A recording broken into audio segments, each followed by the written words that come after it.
Y el día de hoy recibimos con mucho gusto a Beatriz Díaz Torre y también a Marian Macié, quienes son maestras en educación en especialidad de primera infancia. Muy buenos días, Buenos Beatriz, días, Marian, Enrique. Buenos bienvenidas. Hablábamos que, bueno, estudios han revelado que es muy importante la interacción de padres a hijos, pero a veces también no sabemos qué tipo de interacción tenemos que tener los padres con los bebés, ¿no? Con los niños.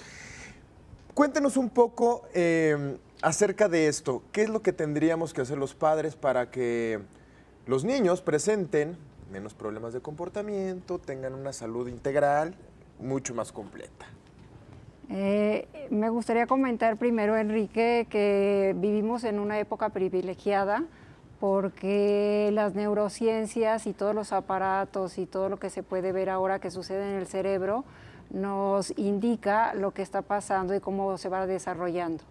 Y lo que se ha descubierto principalmente es que si hay una interacción afectiva del adulto, de la mamá con el niño, del papá con el niño desarrolla su cerebro mucho más grande que los niños que no reciben esta atención.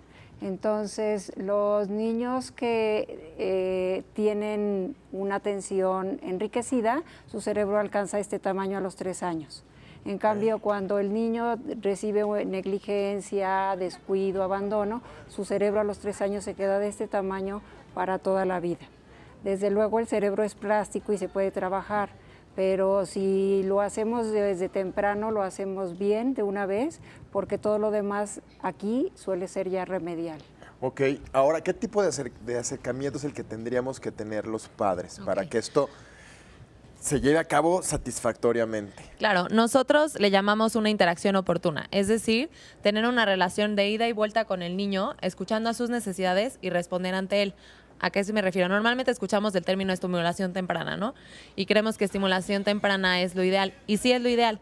Sin embargo, creemos que tiene que ir mucho más allá, tiene que ser una cuestión en donde los padres y los niños creen una relación afectiva sólida y que brinden experiencias multisensoriales a los niños para poder tener conexiones cerebrales mucho más sólidas. Ok.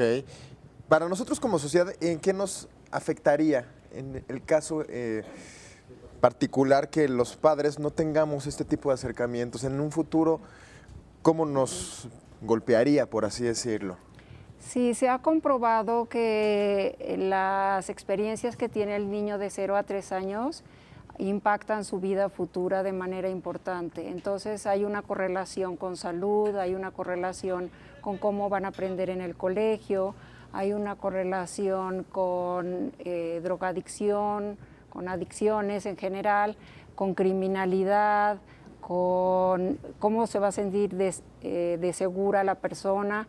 O sea, la calidad de vida es mucho mejor si una persona desde chica tiene la oportunidad de ser tratada con cariño y siendo estimulada y desarrollado todos sus sentidos, en vez de las personas que sufren de estrés desde muy pequeñas. Eso deja huella en su cerebro y entonces el resto de su vida queda marcado y su cerebro de hecho cambia. Sí. O sea, la sinapsis, que son las uniones de las neuronas, si es enriquecido se dan y se forma un entramado, una red, y en cambio si no es enriquecido, si hay negligencia, se van encogiendo.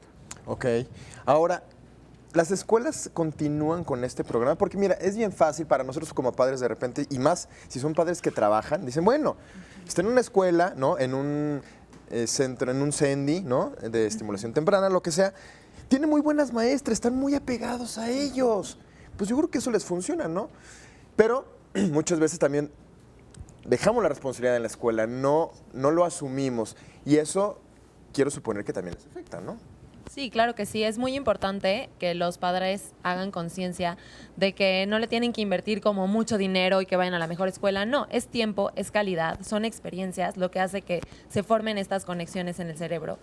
Y sí, en la escuela se continúa, pero la responsabilidad reside realmente en los padres, porque con ellos es Claro. con los que los niños tienen su conexión afectiva como más sólida y confían completamente en ellos. Y eso, los padres hacen que los niños se sientan seguros, y es lo más importante. Queremos adultos seguros que confíen en los demás y que sean capaces de enfrentarse a cualquier problema o situación de la vida, ¿no? Entonces, darles las herramientas desde su nacimiento, desde el embarazo. Así es, exactamente, desde que no ha nacido, ¿no?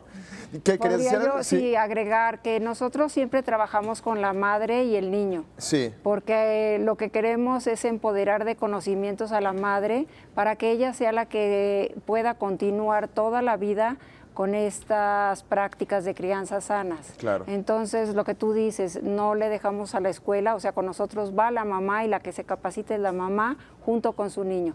Entonces, eso garantiza que de por vida continúe esta relación sana. Pues te agradecemos muchísimo, Beatriz Díaz Torre y Marian Macié, que son maestras de educación, especialidad, por supuesto, en primera infancia. Muchísimas Gracias. Y bueno, ahora es momento de que pasemos de temas de primera infancia a temas que pues también atañen a todos, y eso es pues la tecnología. Vamos contigo, Paula.